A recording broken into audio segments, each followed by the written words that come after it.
Hi అండి, నమస్తే. Welcome to Telugu one health. నేను రూపానాథళ్ళ.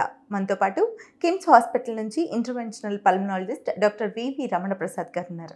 మాట్లాడదాం. నమస్కారం సార్. సార్, అసలు మెటబాలిక్ సిండ్రోమ్ అంటే ఏంటి?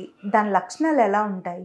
ఇప్పుడు మెటబాలిక్ సిండ్రోమ్ అనేదమ్మా ఒక సిండ్రోమ్ అనగానే ఒక గ్రూప్ ఆఫ్ సిమ్టమ్స్ ఉంటే ఆ క్యారెక్టరిస్టిక్స్ వ్యక్తిలో ఉంటే దాన్ని మెటబాలిక్ సిండ్రోమ్ అంటాం. మొట్టమొదటిది ఏంటంటే ఒబిసిటీ, అంటే ఊబకాయంతో బాధపడడం. రెండోది వచ్చేసరికి ఏంటంటే కొలెస్ట్రాల్ లెవెల్స్ ఎక్కువ ఉండడం. కొలెస్ట్రాల్స్లో మనం రెండు చూస్తాం అనమాట. ట్రైగ్లిజరైడ్స్ ఎలా ఉన్నాయి, రెండు ఎల్డిఎల్ లెవెల్ ఎలా ఉంది. ఎక్కువ ట్రైగ్లిజరైడ్స్ ఉండి తక్కువ ఎల్డిఎల్ ఉండి. నాలుగోది వచ్చేసి ఏంటంటే హై బ్లడ్ ప్రెషర్. ఐదోది వచ్చేసి ఏంటంటే ఎక్కువ షుగర్స్ అనమాట. సో ఈ 5 లక్షణాలు ఉంటే దాన్ని మెటబాలిక్ సిండ్రోమ్ అంటాం. దీనికి అసలు మనం ఎందుకు ఇది వస్తుందని కానీ చూస్తే మనం ఫస్ట్ అనుకున్నట్టు ఊబకాయం. ఎవరైతే ఊబకాయంతో బాధపడుతున్నారో చిన్నపిల్లలు కావచ్చు, పెద్దవారు కావచ్చు, ఆడవారు కావచ్చు, మగవారు కావచ్చు. సో వాళ్ళలో ఏంటంటే ఓవర్ పీరియడ్ ఆఫ్ టైం ఇవన్నీ సిమ్టమ్స్ యాడ్ అయిపోతాయి అన్నమాట. ఎప్పుడైతే ఇవన్నీ యాడ్ అవుతున్నాయో దాన్ని మనం మెటబాలిక్ సిండ్రోమ్గా భావిస్తాం. కానీ ఎవరు మెటబాలిక్ సిండ్రోమ్ ఉంది అని డాక్టర్ దగ్గరికి వెళ్ళరు. ఎందుకనంటే వాళ్ళకి తెలియదు కాబట్టి ఇవన్నీ.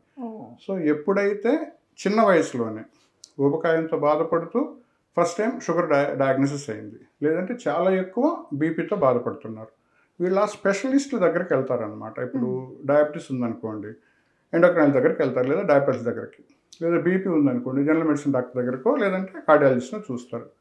ఎప్పుడైతే వీటిని మనం అనలైజ్ చేయడం బిగించేస్తామో సింపుల్ కదా, మన లిపిడ్ ప్రొఫైల్ చేసినప్పుడు ట్రైగ్లిజరైడ్స్ ఎక్కువ ఉన్నాయి, at the same time LDL తక్కువ ఉంది, ఆల్రెడీ ఊబకాయంతో బాధపడుతున్నారు. మిగతా ఆల్రెడీ సిమ్టమ్స్ ఏమున్నాయి, హై బీపీ ఉంది, హై షుగర్ ఉంది. దీన్నంతా మెటబాలిక్ సిండ్రోమ్ అంటాం. సో ఇంతకుముందు మనం అనుకున్నట్టుగా ఎప్పుడైతే ఊబకాయంతో బాధపడుతున్నారో చాలామందిని గమనించే ఉంటారు, విపరీతమైన గురక ఉంటుంది అన్నమాట వాళ్ళల్లో. సో కొన్ని ఫంక్షన్స్లో కూడా మనం చూసుంటాం. సో ఒక పక్క మ్యూజిక్ ఉంటుంది, బ్యాండ్ మేళాలు నడుస్తూ ఉంటాయి, అన్నీ జరుగుతుంటాయి, కానీ వీళ్ళు కూర్చొని హ్యాపీగా గురక పెడుతూ నిద్రపోతుంటారు. చూసిన వాళ్ళు ఏంటి, అబ్బా ఎంత అదృష్టవంతులు, ఇంత సౌండ్లో కూడా నిద్రపోతున్నారు. యాక్చువల్గా ఏంటంటే ఆ వ్యక్తి ఈ మెటబాలిక్ సిండ్రోమ్స్తో బాధపడుతున్నాడని వాళ్ళకి తెలియకుండానే లోపల ఒక చిన్న క్రైసిస్ నడుస్తూ ఉందన్నమాట. ఎవరైతే ఊబకాయంతో బాధపడుతున్నారో నిద్రపోతూ అట్ట ఉలిక్కిపడి లేస్తున్నారో, ఉదయం లేచాక చాలా మత్తుగా ఇంకొంచెం సేపు పడుకుంటే బాగుండని అనిపిస్తుంది. ఏంది ఒక 7-8 అవర్స్ నిద్రపోయినా కానీ మనకు యాక్చువల్గా మనం యాక్టివ్ అయిపోతాం కదా. వీళ్ళు అలా ఉండదు, ఇంకొంచెం సేపు పడుకుందామని. సరే ఎట్లొకట్లా లేచారు, పనులు చేసుకున్నారు, బ్రేక్ఫాస్ట్ చేశారు, లేదా ఆఫీస్కి వెళ్ళారు, కూర్చున్నారు. ఎక్కువ ఇంట్రెస్టింగ్ వర్క్ లేనప్పుడు లేదా డ్రైవింగ్ చేస్తున్నప్పుడు కూడా తెలియకుండానే తూగు వచ్చేస్తూ ఉంటుంది అనమాట. దీన్ని మనం అబ్స్ట్రక్టివ్ స్లీప్ యాప్నియా అంటాం. సో మెటబాలిక్ సిండ్రోమ్లో మనకి కళ్ళకి కనిపించకుండా అండర్లయింగ్ ప్రాబ్లమ్ ఈ obstructive sleep apnoea.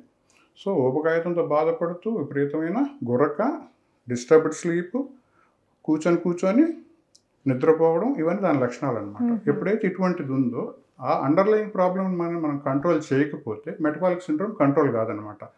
Number of tablets పెంచుతూనే ఉంటారు, ట్యాబ్లెట్స్ నుంచి ఇన్సులిన్కి వెళ్తూనే ఉంటారు, కానీ అది కంట్రోల్ కాదు. ఎప్పుడైతే ఈ అండర్లయింగ్ ప్రాబ్లమ్ మనం ఐడెంటిఫై చేసి దాన్ని ట్రీట్ చేస్తామో అప్పుడు మనం వీటినన్నింటినీ కరెక్ట్ చేసుకోగలం అనమాట. దీన్ని ఐడెంటిఫై చేయడానికి, ట్రీట్ చేయడానికి ఏ డాక్టర్ని కన్సల్ట్ చేయాలి? సో దీంట్లో ముఖ్యంగా మనం అనుకున్నట్టుగా ఎండోక్రైన్స్ దగ్గరికి వెళ్తారు, కార్డియాలజిస్ట్ దగ్గరికి వెళ్తారు. వీళ్ళందరూ కలిసి ఏంటంటే ఆ పేషెంట్స్ని మా దగ్గర పంపిస్తారు అనమాట, పల్మనాలజిస్ట్. ఎందుకంటే ఊబకాయం, గురక, డే టైమ్ స్లీప్నెస్, స్లీప్ స్పెషలిస్ట్ అంటాం. సో దీంట్లో కొంతమంది స్పెషల్గా ట్రైన్డ్ అయి ఉంటారు అనమాట.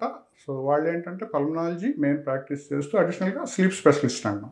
వాళ్ళ దగ్గరికి పంపించినప్పుడు స్నోరింగ్ రిలేటెడ్ టెస్ట్ ఏదైతే ఉందో స్లీప్ స్టడీ, దాన్ని పాలిసోమనోగ్రఫీ అంటాం. అది చేసినప్పుడు అసలు వీళ్ళకి ప్రాబ్లం ఉందా లేదా, ఉంటే ఎంత సివియారిటీ ఉంది, దాన్ని బట్టి మనం ఏం చేయాలని కూడా మనం వాళ్ళకి డయాగ్నోసిస్ చేసి ట్రీట్మెంట్ ఇవ్వడం జరుగుతుంది. Right, thank you.